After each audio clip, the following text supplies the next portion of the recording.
On our wedding day, I overheard my fiancée laughing with her friends. Imagine if my ex just barged in and took me away, like in the movies. They all giggled. I just stood there in silence. An hour later, she learned how this movie really ends. We'd been together 3 years, engaged for 1. Megan was obsessed with her ex-boyfriend Kyle, constantly comparing me to him. Kyle loved this song. Kyle and I used to come here. 6 months before our wedding, I confronted her. She cried, swore I was the only one, and promised to stop mentioning him. For a while, she did. Our wedding day arrived at a beautiful country estate. An hour before the ceremony, I heard Megan laughing with her bridesmaids through the cracked bridal suite door. "Aren't you nervous at all?" asked her best friend Sarah. Megan's voice was giddy. "Please, the only thing that would make me nervous is if Kyle was here. Can you even imagine, though? What if he just barged in right before I said I do and took me away, like in the movies? That would be so romantic." "Oh my God, you'd totally leave with him, wouldn't you?" Megan's response. In a heartbeat, I stood frozen. This wasn't a joke. It was her deepest desire on our wedding day. The hurt lasted 3 seconds, then turned to cold calm. I found my brother Liam and told him what I'd overheard. He'd never liked Megan anyway. "So what are you gonna do?" he asked. "She wants a movie.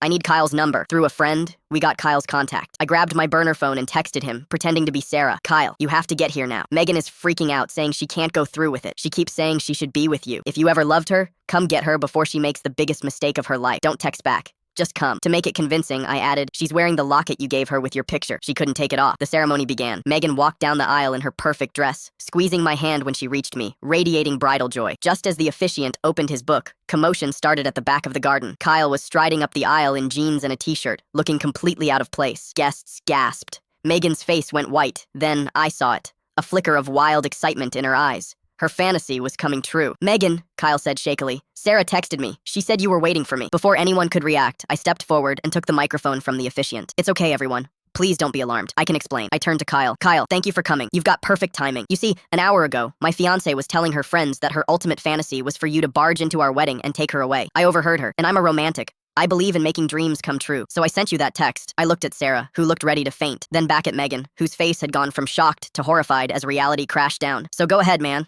I said to Kyle, gesturing to Megan. "She's all yours. Her fantasy is now your reality. Good luck with that." I turned to the stunned crowd. "Folks, I apologize. There won't be a wedding today. Megan has made her choice, but everything is paid for, the bar is open, the band is ready, and there's a mountain of food. So I invite you all to join me in celebrating my incredible escape from a lifetime of disrespect. Let's party." I dropped the microphone, walked to the bar, ordered a double whiskey, and watched the chaos unfold. Kyle turned and walked away without another word, abandoning Megan at the altar. Her movie hero had just left the set. Most guests stayed, and it became the best party I'd ever attended. A week later, Megan showed up at my house, begging forgiveness, calling it a silly fantasy that meant nothing. "It meant everything," I told her. "On our wedding day, you were dreaming of someone else. I didn't humiliate you. I gave you what you wanted.